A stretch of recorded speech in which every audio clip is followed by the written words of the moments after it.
ce geste de toi viendra mon secours. Viens semer dans mon âme le grain de l'amour. Je traverse un désert et je meurs de soif. Montre-moi le mystère qui garde la foi. Bonjour, bienvenue à votre émission La Victoire de l'amour en ce samedi 28 juin 2025. J'espère que vous vous portez bien chez vous. On rejoint tout de suite pour sa chronique l'abbé Stéphane Roy et à l'homélie, ce sera le père Gauthier.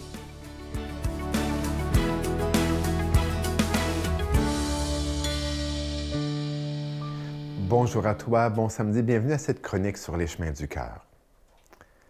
Sais-tu que tu as, on pourrait dire, je vais te rebaptiser ce matin. Je vais te rebaptiser aujourd'hui. Je vais t'appeler Capax Dei. Nous pouvons tous nous appeler Capax Dei. Oui, mais Stéphane, qu'est-ce que ça veut dire, ça? Qu'est-ce que ça mange en hiver, ça, cette affaire-là, Capax Dei? C'est une maladie, ça? Non. C'est un nom en latin, un mot en latin, bien évidemment, qui nous vient principalement de Saint Augustin.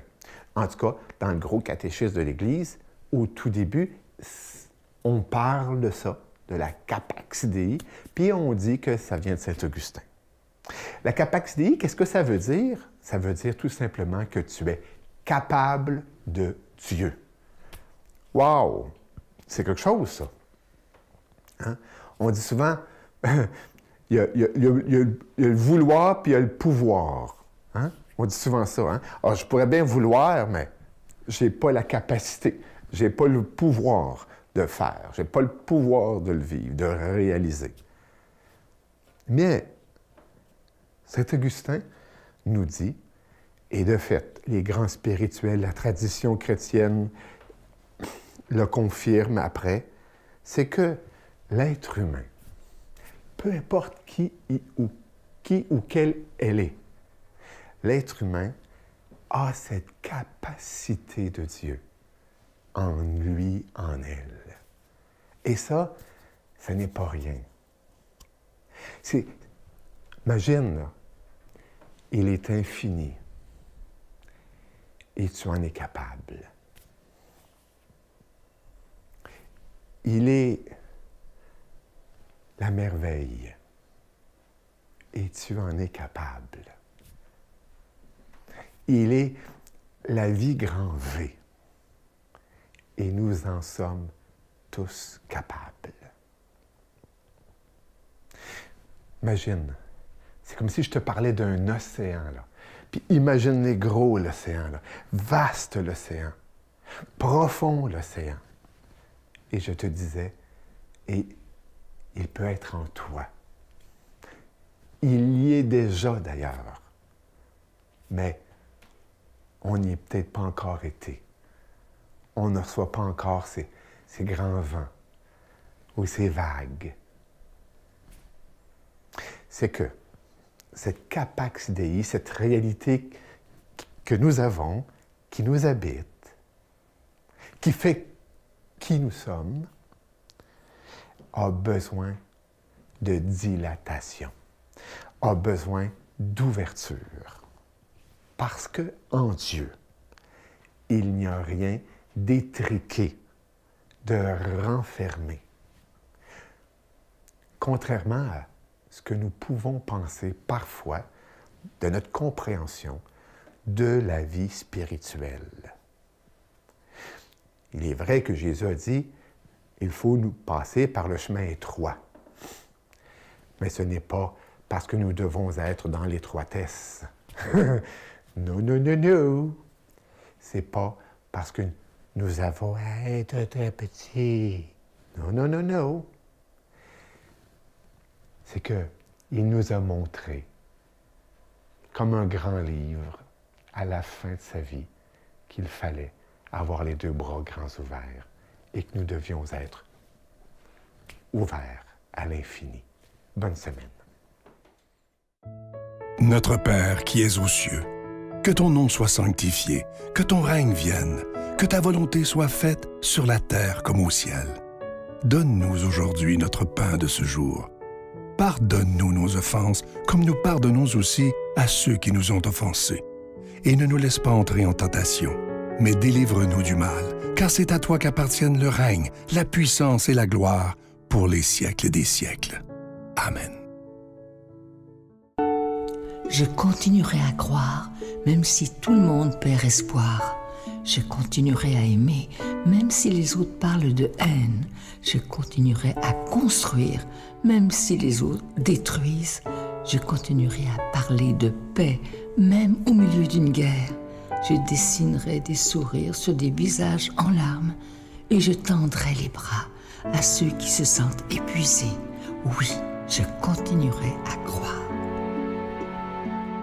Comme je vous en parle depuis le début du mois de juin, voici ce magnifique pendentif qui est en acier inoxydable, donc ça ne ternira pas, du cœur immaculé de Marie. Il s'est orné de beaux petits zircons et la chaîne est inclue. Je vous rappelle que ce bijou, il est déjà béni et évidemment, c'est avec un don de 25 $. Et si vous en voulez deux parce que ça se donne vraiment bien en cadeau, c'est avec un don de 40 $. Je vous rappelle aussi que toutes sortes d'autres cadeaux que vous pouvez choisir sur notre site Internet dans la section cadeaux en haut à droite et vous pourrez choisir ce que vous voulez, évidemment.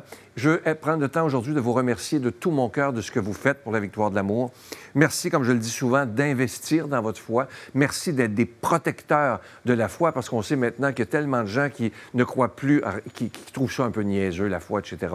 Mais moi, je pense qu'il faut se donner la main et se serrer les coudes et de dire, nous allons continuer, coûte que coûte, d'annoncer ce Jésus qui est le Prince de la paix. Alors, merci de ce que vous faites. Et comme je vous dis souvent, je suis dans la plus grande des gratitudes pour cette émission qui est là depuis plus de 30 ans. Voici comment vous procurer les cadeaux.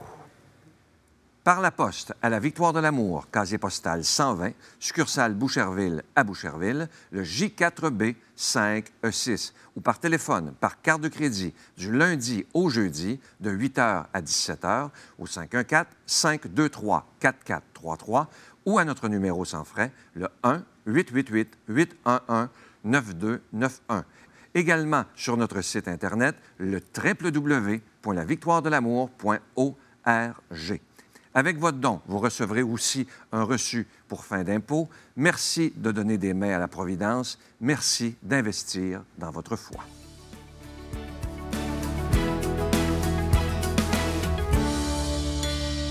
Mon Dieu, donnez-moi la sérénité d'accepter les choses que je ne peux changer, le courage de changer les choses que je peux et la sagesse d'en connaître la différence. Amen.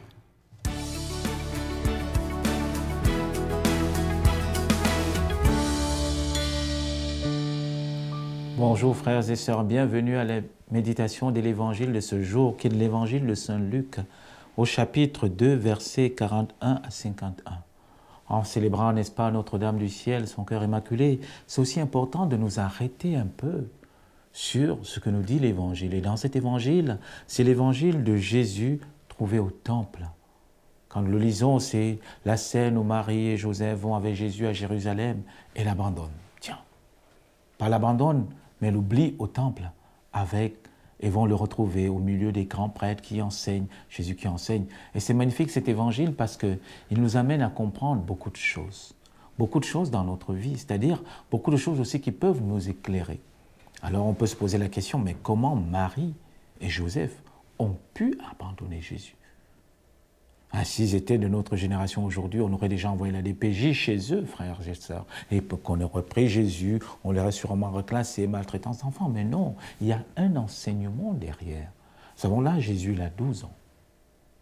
Ça veut dire cet âge où on entre pleinement dans l'adolescence, mais aussi où quelque chose s'éveille dans la tradition rabbinique et la tradition juive. L'enfant peut commencer à enseigner, à poser des questions au temple, à interroger beaucoup de personnes. Et là, c'est intéressant de voir Jésus qui vient au temple et qui enseigne et qui répond aux questions des grands prêtres. Jésus nous montre sa première manifestation de sa connaissance profonde même de la parole de Dieu. Mais mettons de côté d'abord Jésus, regardons l'attitude de Marie et Joseph. Ils vont revenir. Ils vont rencontrer Jésus au temple et Marie va poser cette question, « Mon enfant, pourquoi nous as-tu fait cela ?» Et Jésus va répondre, ne saviez-vous pas que je devais être aux affaires de mon Père? À première vue, on peut se dire, mais pourquoi Jésus répond ainsi? Est-ce que ce n'est pas mépriser Joseph? Non, parce que Joseph est là.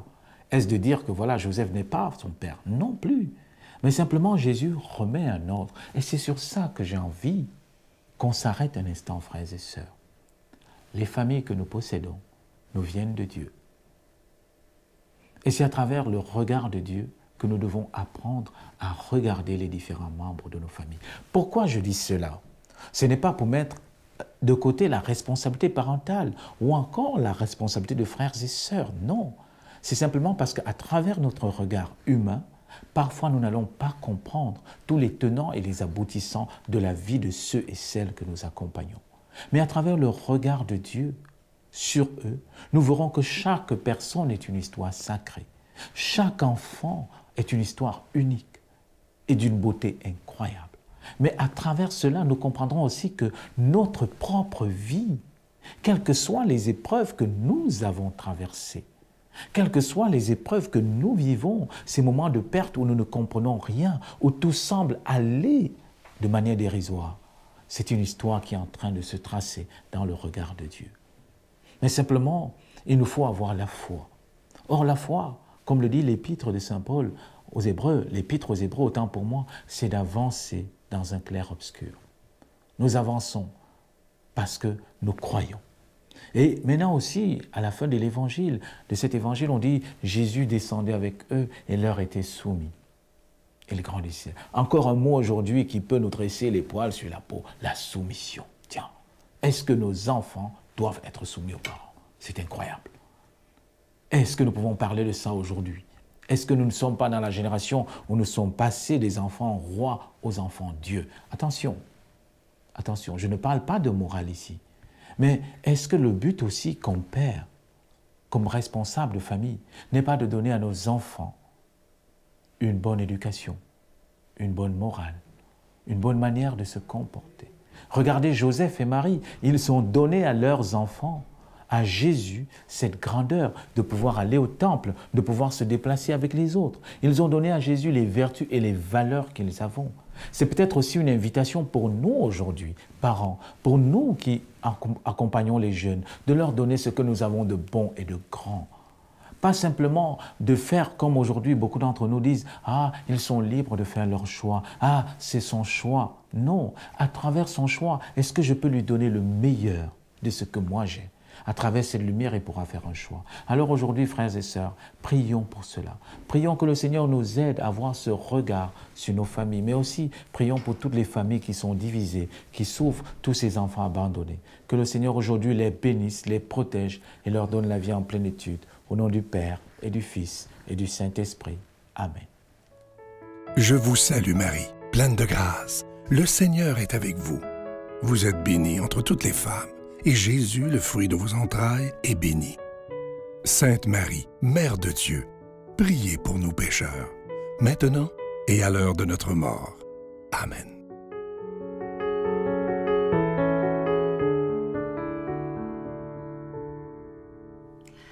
Aujourd'hui, c'est la fête du cœur immaculé de Marie. C'est à l'effigie de ce magnifique pendentif. Et c'est la fête de Marie, la fête de son cœur qui nous aime tellement. Aujourd'hui, je demande à la Vierge Marie de nous prendre sous son grand manteau d'amour, son grand manteau de bénédiction.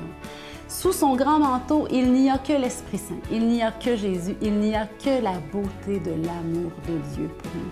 Réfugions-nous sous le manteau de la bienheureuse Vierge Marie avec son cœur immaculé. Je savais que ça allait pas, là. Fait que, ouais, biopsie, échographie du sein, et là, on se rend compte que c'est un cancer agressif. Fait que c'est comme, va falloir sortir ton bébé de là rapidement pour commencer la chimio. Dieu te bénit et te garde. Il rayonne sur toi. Il t'accorde sa grâce. Ton Dieu se tourne vers toi. Il te donne sa paix.